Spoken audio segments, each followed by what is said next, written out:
Chapter 1. Before time began, the silence and the first light, Heliopolis. Before time had a name, before earth rose from water or sky arched above the world, there was only silence.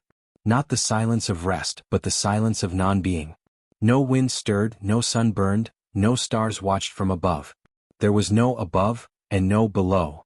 There was only none, the infinite, dark and formless waters, stretching endlessly in all directions, without shore, without depth, without purpose. In this boundless abyss, nothing was born, yet everything existed in potential. None was not chaos in the modern sense, but an eternal stillness, pregnant with all that would ever come to be. It was from this primordial ocean that the Egyptians believed creation first emerged, not through violence, but through self-awareness, through the awakening of divine will. From the heart of none, something stirred. A mound of earth rose slowly from the waters, just as the land of Egypt emerged each year when the Nile receded after the inundation. This sacred hill was known as the Benben, the first solid ground, the anchor of existence. Upon it stood the first god, Adam. Adam was both creator and creation, the beginning and the end. His name carried the meaning of completion and totality. He had no parents, no ancestors, no origin beyond himself. He came into being through his own power, awakening alone upon the Benben mound, surrounded by endless waters and eternal darkness. Heliopolis, the great city of the sun, would later claim this sacred moment as its own. Its priests taught that the Benben stone was preserved within their temples, a divine relic linking the mortal world to the first sunrise. To them, creation was not an abstract idea, it was a living memory embedded in stone, ritual, and sunlight. Standing alone, Adam became aware of himself. This act of consciousness was creation's first spark. Through his will, Adam gave shape to existence, but creation demanded more than thought, it required generation. With no partner, Adam created through himself. Ancient texts describe this moment with symbolic reverence. Adam produced the first divine pair, Shu and Tefnut, through breath and moisture, through spoken word and sacred essence. Shu embodied air, dryness and life-giving breath. Tefnut embodied moisture, humidity and balance. Together, they represented the fundamental forces that allowed existence to expand beyond the singular. Yet the moment they departed from Adam, the universe trembled. Shu and Tefnut wandered into the darkness of none, and Adam was once again alone.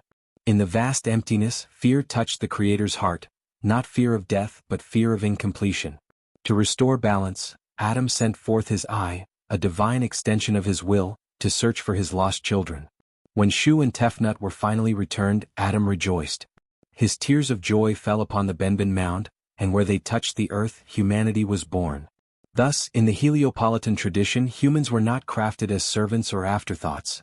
They were born from divine emotion, from the Creator's joy and longing. From Shu and Tefnut came the next generation of gods, Geb the earth and Nut the sky. Their union was powerful and dangerous. Nut arched over Geb, her body filled with stars, while Geb lay beneath her, fertile and alive. Their embrace was so complete that no space remained for life to exist between them. Adam, seeing that creation could not flourish in this state, commanded Shu to separate them.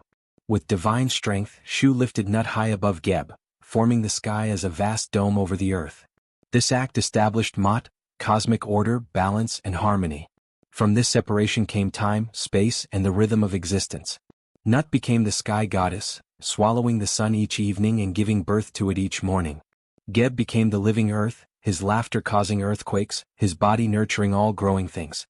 From their union were born 4 children: Osiris, Isis, Set, and Nephthys, gods who would shape the fate of the world and dominate Egyptian myth for millennia. Thus, in the vision of Heliopolis, creation was a genealogy, a divine family tree unfolding from unity into multiplicity. Every god, every force of nature, every principle of life traced its origin back to Adam and the moment he rose from the waters of none. The sun, identified with Adam and later with Ra, became the central symbol of this cosmic order. Each sunrise reenacted the first act of creation. Each sunset echoed the return to the primordial waters. Life was not linear but cyclical, eternally renewed through balance, ritual, and divine presence. For the priests of Heliopolis, this myth was not merely a story of the distant past. It was a living framework that explained kingship, morality, and the structure of the universe. The pharaoh himself was seen as the earthly embodiment of Mot, a living extension of the Creator's will, responsible for maintaining the balance first established on the Benben mound. Creation therefore was not finished. It continued every day, through the rising sun, through sacred rituals, through the spoken word, and through the harmony between gods, humans, and nature. But Heliopolis did not stand alone in its vision of the beginning.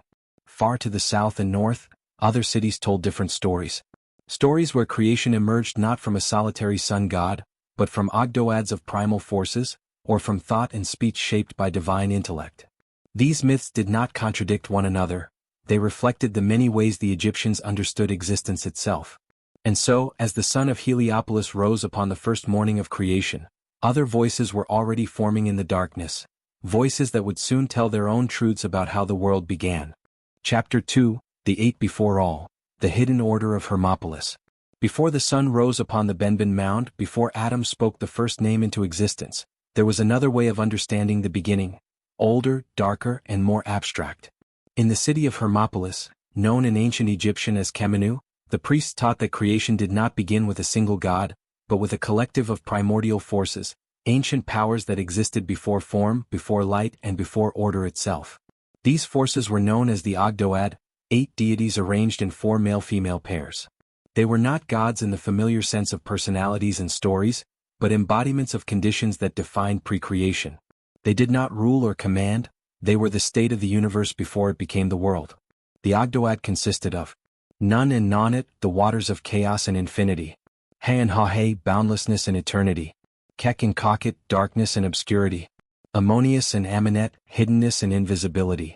Together they represented the raw, undifferentiated substance of existence. Male deities were often depicted with frog heads, symbols of fertility and emergence, while the female deities bore serpent heads, symbols of mystery, renewal, and eternal motion. This imagery reflected a universe that was alive but unshaped, potent but directionless. In Hermopolitan thought, creation did not emerge suddenly. It coalesced. The Ogdoad moved within the primordial waters, their interactions creating vibration, tension, and rhythm. From this movement arose the first disturbance in the eternal stillness, a subtle stirring that hinted at order struggling to be born from chaos. Unlike the theology of Heliopolis, which emphasized lineage and divine descent, Hermopolis focused on process. Creation was not an act of will alone, but the result of balance between opposing forces. Darkness did not vanish when light appeared, chaos did not disappear when order emerged. Instead, they were transformed, constrained, and given meaning. At the center of this process stood Ammonius, the most enigmatic of the Ogdoad. His name meant the Hidden One, and he embodied the unseen power that moved behind all things. Though paired with Amenet, Ammonius would eventually transcend the Ogdoad, rising to prominence as a supreme god in later Egyptian history. In the beginning, however, he was simply one force among 8, silent, invisible, and immeasurable. From the interactions of the Ogdoad arose a sacred place, an island or mound that emerged from the waters, echoing the Benben of Heliopolis but born through collective motion rather than solitary creation. Upon this mound, the first light appeared. Some traditions claimed that a cosmic egg formed upon this primeval land. Inside it rested the potential of the sun itself. Others spoke of a lotus flower that rose from the waters, its petals closed in darkness. When the lotus finally bloomed, it revealed the sun god, radiant and newborn, casting light across the formless abyss. In Hermopolis, this solar child was often identified as Ra, though not yet the ruler of gods, but the result of cosmic balance. The sun did not dominate chaos, it emerged from it. With the birth of the sun came differentiation. Light revealed space, time began to flow, movement gained direction. Darkness retreated but did not vanish, remaining at the edges of the world and returning each night. Thus, the daily cycle of sunrise and sunset became a sacred reenactment of the first emergence from chaos. The Ogdoad did not disappear after creation. They withdrew, receding into the unseen foundations of the universe. Their presence remained in deep waters, endless horizons, night skies, and the hidden aspects of reality. To the priests of Hermopolis, these forces were never destroyed, only restrained by Mot, the cosmic order that allowed life to exist. This vision of creation offered a profoundly philosophical understanding of existence. Chaos was not evil. Darkness was not hostile. The unknown was not something to be feared, but something to be respected. Life endured precisely because chaos remained contained, never fully eliminated. Human beings, in this worldview, were born into a universe suspended between extremes. Every breath, every moment, was balanced between light and dark, order and disorder, seen and unseen. Rituals, prayers, and sacred knowledge were not acts of worship alone. They were acts of maintenance, keeping the forces of the Ogdoad in harmony beneath the surface of the world. Hermopolis itself became a center of sacred learning, devoted to wisdom, writing, and divine knowledge. The god Thoth, later associated with the city, embodied this intellectual approach to creation. He was not a creator through force, but through understanding, calculation, and truth. Through Thoth, the Hermopolitan vision would influence later Egyptian theology, blending abstraction with ritual practice. In contrast to Heliopolis' solar certainty, Hermopolis embraced ambiguity. Creation was not a triumph over chaos, it was a temporary victory renewed each day. The universe survived not because chaos was defeated, but because it was balanced. Thus, while Heliopolis looked to the rising sun as the moment of creation, Hermopolis looked deeper, to the unseen waters beneath, to the silence behind sound, to the hidden forces that made existence possible. And yet, another vision of creation was taking shape, one that would place not chaos or sunlight at the center of existence, but thought itself. In the great city of Memphis, priests would proclaim that the universe was born not from water or darkness, but from the mind and speech of a divine intellect. The myth of creation was far from complete. Chapter 3: The Heart That Conceived the World. Memphis and the Creation by Thought. In the fertile lands where the Nile divided into many channels, where stone met water and craftsmanship shaped civilization, stood Memphis, one of the oldest and most influential cities of ancient Egypt. Here, creation was understood not as an eruption from chaos or the solitary act of a sun god, but as a deliberate, intellectual process. To the priests of Memphis, the universe was born through thought, intention, and speech, guided by the supreme creator Ptah. Unlike Adam, who arose from the waters, or the Ogdoad, who embodied primordial conditions, Ptah existed as pure intellect. He was the divine artisan, the master builder, the architect of reality. In Memphite theology, Ptah did not shape the world with his hands. He conceived it within his heart and brought it into being through his tongue. The heart, in ancient Egyptian belief, was the center of intelligence, memory, and will, not merely emotion. The tongue was the instrument of manifestation, the means by which ideas became reality. Together, heart and tongue formed the sacred mechanism of creation. According to the Memphite theology, preserved on the Shabaka stone, all gods, all creatures, and all aspects of the universe were first thought by Ptah. Before anything existed physically, it existed mentally, perfect, ordered, and complete within the divine mind. From this perspective, the gods of Heliopolis and Hermopolis were not rivals to Ptah, but expressions of his design. Adam, Shu, Tefnut, Geb, Nut, and even the Ogdoad existed because Ptah conceived them. Their myths were valid, but their origins were traced back to a single unifying intellect. Creation therefore was not a struggle against chaos. It was an act of planning. Ptah named the world, and by naming it he made it real. Mountains rose because they were spoken. Rivers flowed because they were defined. Time itself began when Ptah ordered the sequence of events, assigning each thing its place within the cosmic structure. This theology elevated language to a sacred force. Words were not symbols, they were acts. To speak was to participate in creation. To know the correct names of gods and things was to wield power over them. Thus, writing, inscriptions, and ritual speech became central to religious life. The god Thoth, revered as the scribe of the gods, functioned as Ptah's divine executor. Where Ptah conceived, Thoth recorded. Where Ptah ordered, Thoth measured. Together they ensured that Ma'at, the cosmic order, was preserved in both heaven and earth. In Memphis, artisans, builders, and craftsmen found their divine patron in Ptah. Every temple, statue, and monument was seen as a reflection of the original act of creation. To carve stone was to echo the shaping of the universe. To build was to reenact the divine plan. This worldview aligned perfectly with the rising political power of Memphis. As a center of administration and kingship, the city promoted a theology that emphasized unity and authority. The pharaoh, as ruler, was portrayed as the living executor of Ptah's will, maintaining order not through brute force but through wisdom, law, and speech. The Memphite myth also introduced a radical idea, that the universe was fundamentally rational. Everything existed for a reason. Chaos had no creative authority of its own, it was merely the absence of order, waiting to be shaped by intelligence. This did not deny the existence of darkness, uncertainty, or destruction. Rather, it framed them as elements that had been acknowledged, named, and placed within the divine system. Even forces like Set, god of chaos and disruption, had a role to play in maintaining balance. Thus, the Memphite creation was not mythic poetry alone, it was philosophy. It suggested that reality itself was a product of mind, that thought preceded matter, and that order was the natural state of existence. In this vision, humanity held a unique position. Humans were capable of thought and speech, reflecting Ptah's creative process on a smaller scale. Through reason, language, and craftsmanship, humans participated in maintaining the world. When people spoke truth, acted with wisdom, and honored Ma'at, they aligned themselves with the original act of creation. But when speech was corrupted, through lies, injustice, or arrogance, the fabric of reality weakened. Words could heal or destroy, build or unmake. This belief gave immense ethical weight to communication, law, and ritual. Over time, Memphite theology sought to reconcile the various creation myths of Egypt. Rather than dismissing Heliopolis or Hermopolis, it absorbed them. Adam was acknowledged as a creator, but only because Ptah had first conceived him. The Ogdoad existed as primal forces, but only within the framework Ptah had defined. This unifying approach allowed Egyptian religion to remain diverse yet coherent.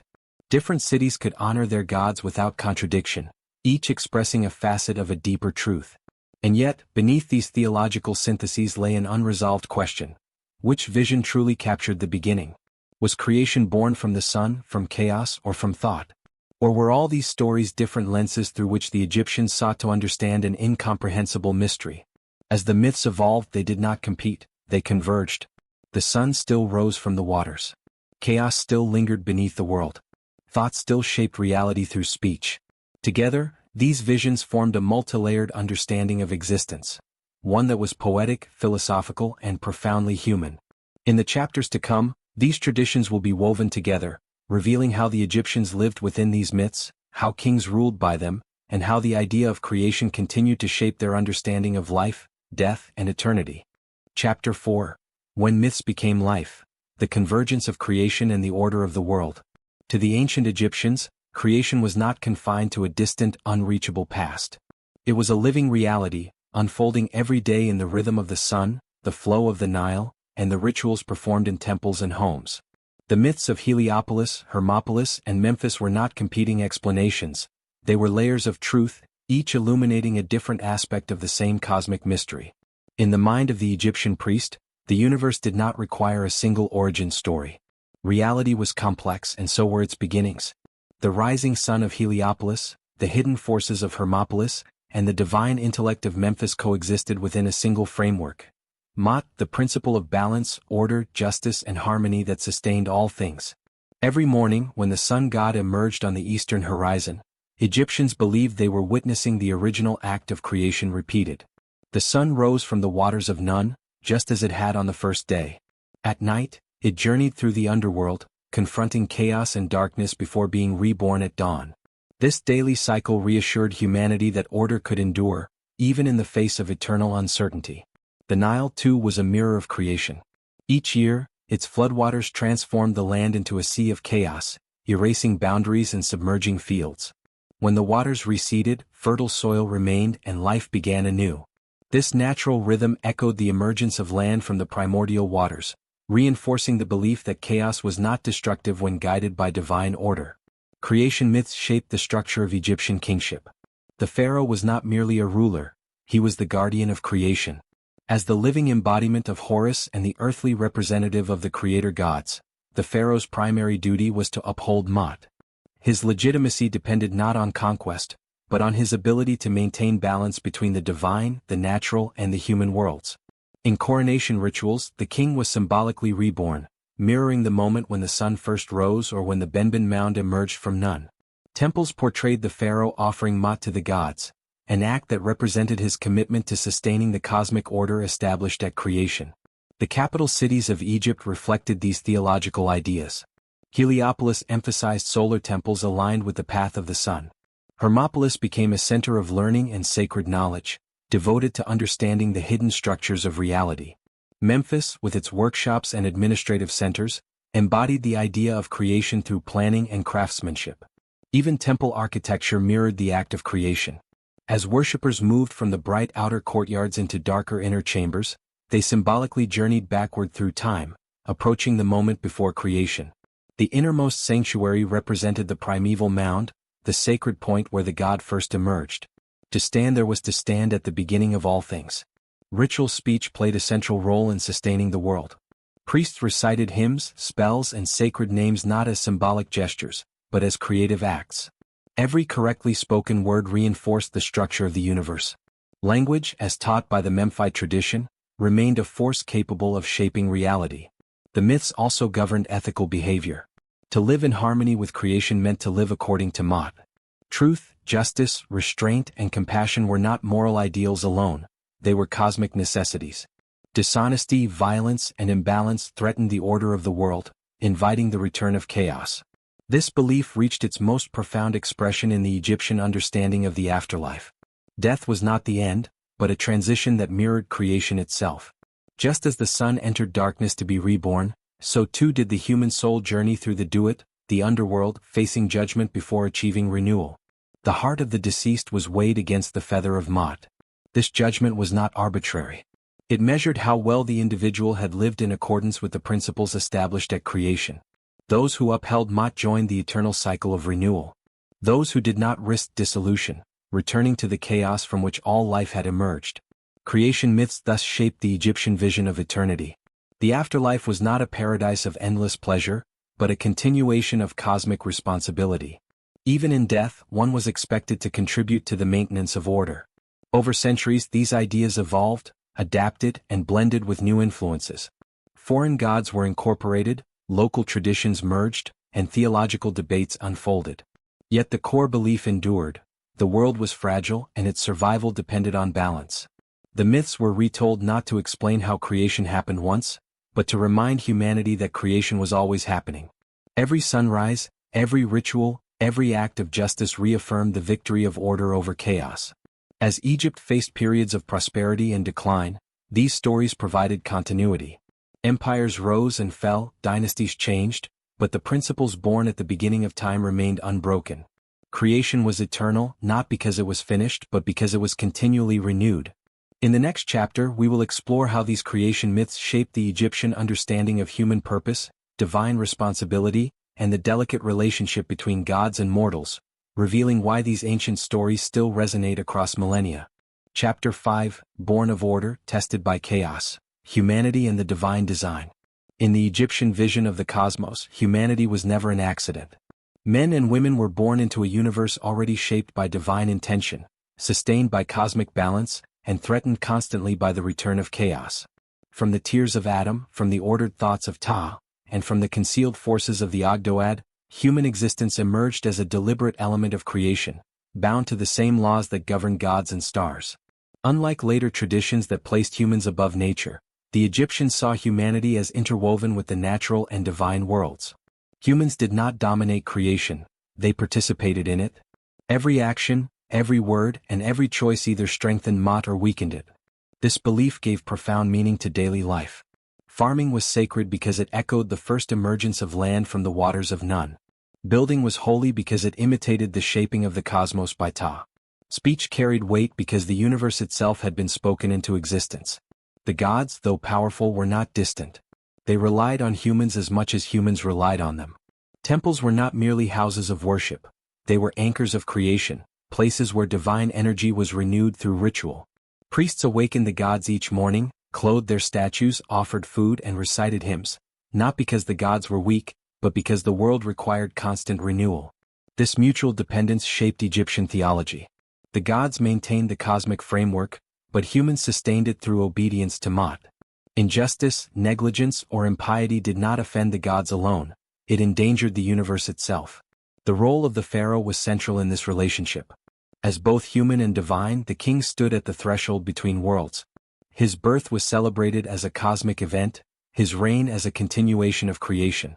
When he ruled wisely, the Nile flowed properly, crops flourished, and the gods remained favorable. When he failed, chaos threatened to return. Royal inscriptions frequently portrayed the king as a restorer of order, defeating enemies who embodied isfet, disorder, falsehood, and chaos. These enemies were not merely political rivals, they were symbolic manifestations of the forces that predated creation itself. Yet even ordinary people were bound by the same cosmic responsibility. Moral behavior was not reserved for rulers or priests. Farmers, craftsmen, scribes, and laborers were all judged by how faithfully they upheld Maat in their lives. This idea reached its most intimate expression in the Egyptian concept of the soul. Humans were composed of multiple spiritual elements, the Ka, Ba, Ak, Ren, and Shut, each reflecting different aspects of existence. Survival after death required harmony among these elements, mirroring the harmony required in the universe. The afterlife journey was deeply connected to the act of creation. Death symbolized a return to the darkness of none, a temporary dissolution of form. The deceased, like the sun god, had to navigate chaos, confront judgment, and achieve rebirth. The weighing of the heart ceremony illustrated this perfectly. The heart, seat of thought and intention, was measured against the feather of Maat. This was not a test of belief but of action. Had the individual spoken truth? Had they acted justly? Had they respected the balance of creation? Those who passed did not escape responsibility. In the field of reeds, the idealized afterlife, souls continued to farm, build, and serve the gods, eternally participating in the renewal of creation. Immortality was not rest, it was continuity. Those who failed the judgment faced annihilation, devoured by the monster Ammit. This fate was not eternal punishment but unmaking, a return to formlessness, to the chaos that existed before creation. In Egyptian thought, this was the ultimate loss, not suffering but erasure from the cosmic order. This worldview shaped Egyptian resilience. Life was fragile but meaningful. Chaos was inevitable but not victorious. Creation endured because it was actively defended, by gods, by kings, and by ordinary people alike. The myths of creation were thus inseparable from the ethics of daily life. To live well was to align oneself with the moment when the world first emerged from the waters, when light overcame darkness, and when thought shaped reality. As centuries passed, these beliefs adapted to new eras, yet their essence remained unchanged. Even in times of political collapse, famine, or foreign rule, Egyptians continued to believe that order could be restored. The universe had survived chaos once, it could survive again. And yet, beneath this confidence lay a profound humility. Creation was not permanent. It required vigilance. It depended on balance, cooperation, and respect for forces older and greater than humanity itself. In the final chapter we will bring these visions together: sun, chaos, thought, and human responsibility, revealing how the Egyptians understood the eternal cycle of creation, and why these ancient myths still speak to the modern world. Chapter 5, Born of Order, Tested by Chaos, Humanity and the Divine Design. In the Egyptian vision of the cosmos, humanity was never an accident. Men and women were born into a universe already shaped by divine intention, sustained by cosmic balance, and threatened constantly by the return of chaos. From the tears of Adam, from the ordered thoughts of Ta, and from the concealed forces of the Ogdoad, human existence emerged as a deliberate element of creation, bound to the same laws that govern gods and stars. Unlike later traditions that placed humans above nature, the Egyptians saw humanity as interwoven with the natural and divine worlds. Humans did not dominate creation, they participated in it. Every action, every word, and every choice either strengthened Maat or weakened it. This belief gave profound meaning to daily life. Farming was sacred because it echoed the first emergence of land from the waters of none. Building was holy because it imitated the shaping of the cosmos by Ta. Speech carried weight because the universe itself had been spoken into existence. The gods, though powerful, were not distant. They relied on humans as much as humans relied on them. Temples were not merely houses of worship. They were anchors of creation, places where divine energy was renewed through ritual. Priests awakened the gods each morning, clothed their statues, offered food, and recited hymns, not because the gods were weak, but because the world required constant renewal. This mutual dependence shaped Egyptian theology. The gods maintained the cosmic framework, but humans sustained it through obedience to Maat. Injustice, negligence, or impiety did not offend the gods alone, it endangered the universe itself. The role of the pharaoh was central in this relationship. As both human and divine, the king stood at the threshold between worlds.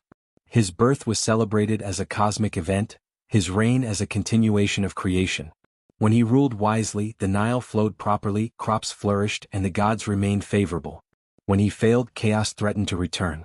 Royal inscriptions frequently portrayed the king as a restorer of order, defeating enemies who embodied isfet, disorder, falsehood, and chaos. These enemies were not merely political rivals, they were symbolic manifestations of the forces that predated creation itself. Yet even ordinary people were bound by the same cosmic responsibility. Moral behavior was not reserved for rulers or priests. Farmers, craftsmen, scribes, and laborers were all judged by how faithfully they upheld Maat in their lives. This idea reached its most intimate expression in the Egyptian concept of the soul. Humans were composed of multiple spiritual elements, the Ka, Ba, Ak, Ren, and Shut, each reflecting different aspects of existence. Survival after death required harmony among these elements, mirroring the harmony required in the universe. The afterlife journey was deeply connected to the act of creation. Death symbolized a return to the darkness of none, a temporary dissolution of form. The deceased, like the sun god, had to navigate chaos, confront judgment, and achieve rebirth. The weighing of the heart ceremony illustrated this perfectly. The heart, seat of thought and intention, was measured against the feather of Maat. This was not a test of belief but of action. Had the individual spoken truth? Had they acted justly? Had they respected the balance of creation? Those who passed did not escape responsibility. In the field of reeds, the idealized afterlife, souls continued to farm, build, and serve the gods, eternally participating in the renewal of creation. Immortality was not rest, it was continuity. Those who failed the judgment faced annihilation, devoured by the monster Ammit. This fate was not eternal punishment but unmaking, a return to formlessness, to the chaos that existed before creation. In Egyptian thought, this was the ultimate loss, not suffering but erasure from the cosmic order. This worldview shaped Egyptian resilience. Life was fragile but meaningful. Chaos was inevitable but not victorious. Creation endured because it was actively defended, by gods, by kings, and by ordinary people alike. The myths of creation were thus inseparable from the ethics of daily life. To live well was to align oneself with the moment when the world first emerged from the waters, when light overcame darkness, and when thought shaped reality. As centuries passed, these beliefs adapted to new eras, yet their essence remained unchanged. Even in times of political collapse, famine, or foreign rule, Egyptians continued to believe that order could be restored. The universe had survived chaos once, it could survive again. And yet, beneath this confidence lay a profound humility. Creation was not permanent. It required vigilance. It depended on balance, cooperation, and respect for forces older and greater than humanity itself. In the final chapter we will bring these visions together: sun, chaos, thought, and human responsibility, revealing how the Egyptians understood the eternal cycle of creation, and why these ancient myths still speak to the modern world.